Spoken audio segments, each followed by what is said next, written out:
Okay, I think we can wrap up section 4.4 now with this third video. Before we do that, let me backtrack just a little bit. I want you to take a little time and try to see this stuff for yourself and work through this. See if you can understand, especially the difference between the electrical schematic representation and the uh, actual physical representation of this generator. And again, this gives us this fundamental understanding of how all these electrical machines work. So let me pause this.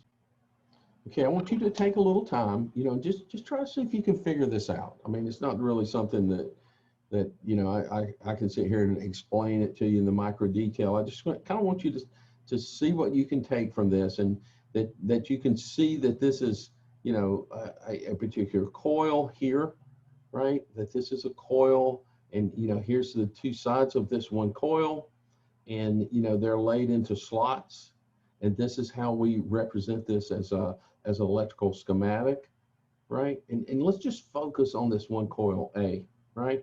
And here's the two sides of A1 and A2 in slot 1 and slot 3.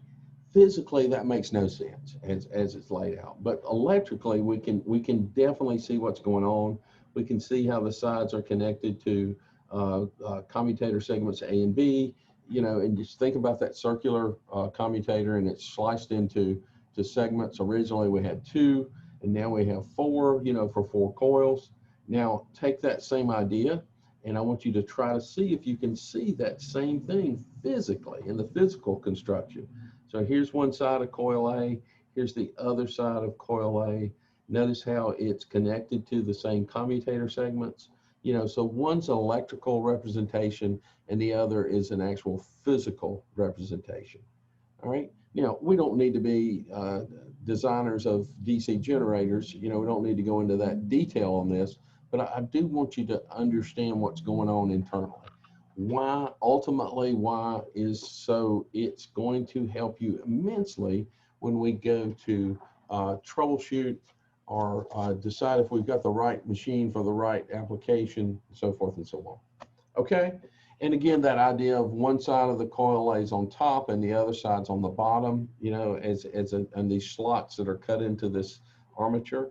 And so now let's go through and let's take this guy, this electrical representation in 4.7, and let's rotate it through. Let's rotate it through 45 degrees. Okay, so we're seeing A, D, C, B, or A, B, C, D, however you want to look at it. And we're going to rotate that through 45 degrees. All right, and that gives us this figure 410. Kind of get that dialed in a little bit. And that gives us this figure 410, and it shows the coils and their position, the relative position, as it's rotated 45 degrees. The sides A1 and A2 are coil A are now starting to sweep past pole tip 1, he says. We can see that here, okay? And pole tip 4, all right? So we're seeing, we're seeing that connection there, across there. What else are we seeing? At any instance, coil A, I'm sorry, I jumped off place there. We see coil A sweeping past pole tip 1. The sides of coil C are experiencing the same thing here, right? So relative to its position, A and C are, in the same position.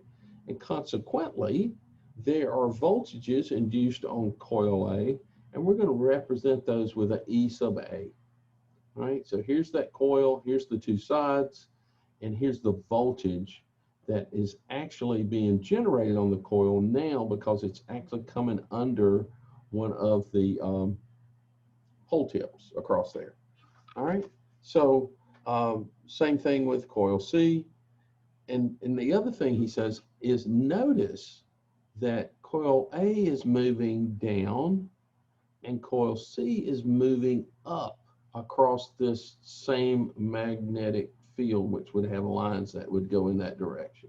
Okay, so the relative motion of the coil through the field determines the polarity that's generated on the coil. And you know, what we're seeing here is the polarity of E sub A and the polarity of E sub C have different plus to minuses in their polarity designation. Okay. And then the same reasoning leads us to conclude that EB, or coil B, and coil D, you know, same. Here, this D is moving down through the field. Relatively speaking, it's cutting the same amount of flux because it's position. This is coil B moving up. And again, the polarities are going to be opposite across the sides of the coil. Now,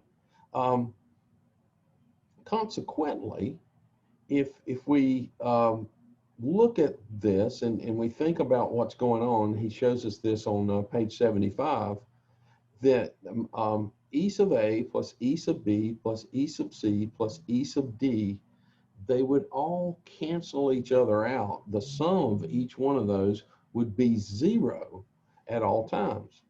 Consequently, no current will flow in the closed loop because of the 4 coils. This is fortunate because any of the circulating current would produce I squared R losses. The voltages between the brushes is equal to E sub B plus E sub C, or E sub A plus E sub D. Okay, so what he says is, let's say that this is 5 volts, and this is, I'm going to get rid of this so we can see it. And I'll get rid of this so we can see it.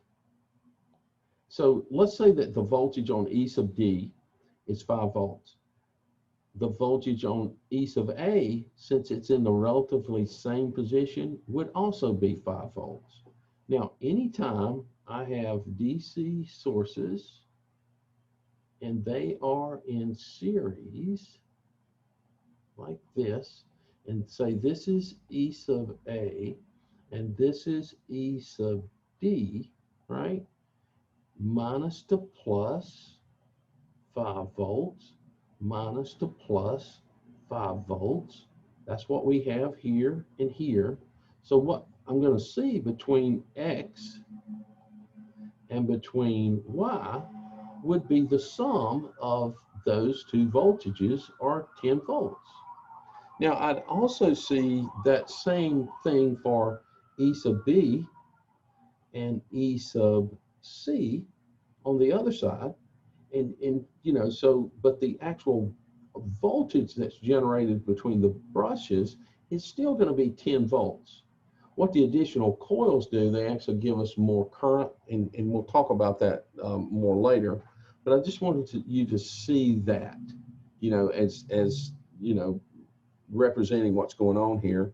And again, the last thing there, he mentions this idea of a lap winding, and I've already told you what that means. You know, that's one side's on the top of the slot, the other side of the same coil would be on the bottom of the slot.